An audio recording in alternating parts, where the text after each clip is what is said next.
Phase, neutral और अर्थ वायरों की पहचान। फेज, न्यूट्रल और अर्थ वायरों की पहचान करना बिजली की सुरक्षा और सही इंस्टॉलेशन के लिए बहुत जरूरी है। सही पहचान से इलेक्ट्रिक शॉक, शॉर्ट सर्किट और उपकरणों को नुकसान होने से बचाया जा सकता है। बिजली कनेक्शन में 3 मुख्य तार या वायर होते हैं: फेज, न्यूट्रल और अर्थ वायर। फेज वायर बिजली की धारा को उपकरण तक ले जाती है। न्यूट्रल वायर बिजली की धारा को वापस बिजली स्रोत तक ले जाती है। अर्थ वायर सुरक्षा के लिए होती है। करंट लीक होने पर अर्थ वायर अतिरिक्त करंट को जमीन में प्रवाहित करती है। इन वायरों की पहचान रंगों के आधार पर की जाती है। इस वीडियो में हम फेज, न्यूट्रल और अर्थ वायरों की पहचान कैसे करते हैं, इसके बारे में जानेंगे। सबसे पहले आइए देखें कि इसके लिए कौन-कौन से उपकरण और सामग्री आवश्यक हैं। Neon tester, simple test lamp, multimeter, screwdriver. अब अलग-अलग वायरों की पहचान करने से पहले कुछ महत्वपूर्ण सुरक्षा सावधानियों पर नजर डालते हैं, जिन्हें अपनाना जरूरी है। कार्य को शुरू करने से पहले सेफ्टी हेलमेट, विद्युत रोधी जूते पहन लें। टेस्ट लैंप और मल्टीमीटर से सप्लाई की जांच करते समय विद्युत रोधी दस्तानों का इस्तेमाल करें। कार्य करते समय सही टूल्स का उपयोग सही जगह करें। फेज के लिए लाल रंग के वायर का उपयोग होता है। न्यूट्रल के लिए काले रंग के वायर का उपयोग होता है। अर्थ के लिए हरे रंग की वायर का उपयोग होता है। इसमें फेज और न्यूट्रल के लिए 1.5 स्क्वायर मिलीमीटर की वायर का उपयोग करते हैं तथा अर्थ के लिए इससे दुगने रेटिंग की वायर का उपयोग करते हैं। 3 पिन सॉकेट के दाहिने टर्मिनल में L तथा बाएं टर्मिनल में N और अर्थ के लिए प्रतीक बना होता है। अब आइए इसकी पहचान प्रक्रिया देखते हैं। टेस्टिंग के लिए नियॉन टेस्टर का उपयोग किया जाता है। सॉकेट के दाएं टर्मिनल में फेज वायर होती है। जब नियॉन टेस्टर को फेज वाले टर्मिनल में लगाया जाता है और बटन को चालू किया जाता है तो नियॉन टेस्टर का लैंप जलता है, जो बिजली आने का संकेत है। सॉकेट के बाएं टर्मिनल में न्यूट्रल वायर होती है।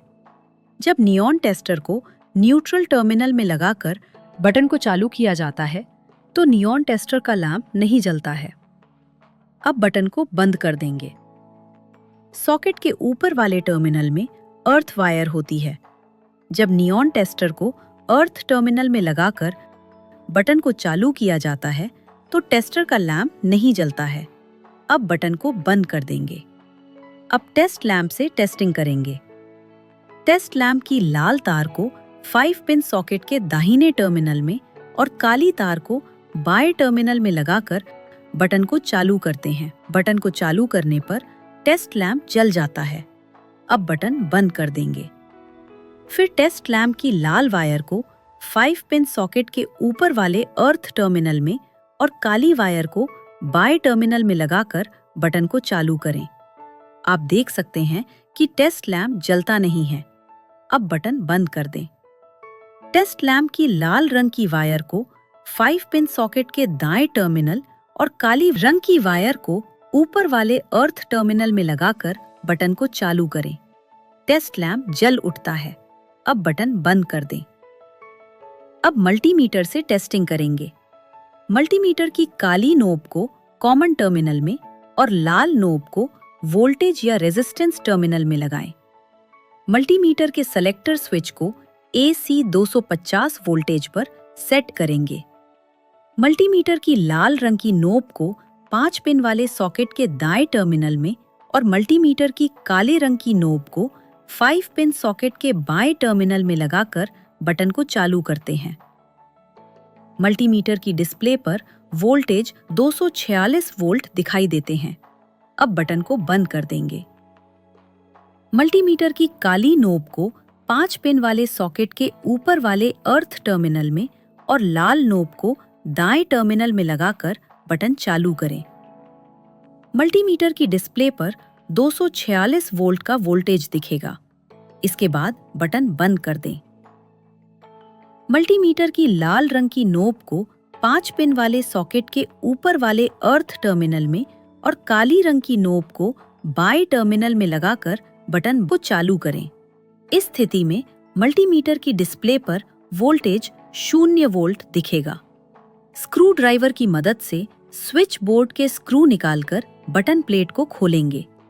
यहाँ पर हम देखेंगे कि न्यूट्रल के लिए काले रंग की वायर, फेज के लिए लाल रंग की वायर और अर्थिंग के लिए हरे रंग की वायर का उपयोग किया गया है। स्क्रू ड्राइवर की मदद से स्विच बॉक्स में बटन प्लेट को स्क्रू लगाकर बंद कर देंगे। इस प्रकार से हम फेज, न्यूट्रल और अर्थ वायरों को पहचान सकते हैं। सही पहचान से न केवल विद्युत उपकरण सुरक्षित रहते हैं, बल्कि यह इलेक्ट्रिक शॉर्ट सर्किट और दुर्घटनाओं से भी बचाव करता है। इसलिए वायरिंग करते समय सही टर्मिनल और वायर का ध्यान रखना अत्यंत आवश्यक है। अभी तक जो कुछ हमने इस वीडियो में जाना, उसको एक बार संक्षेप में जान लेते हैं।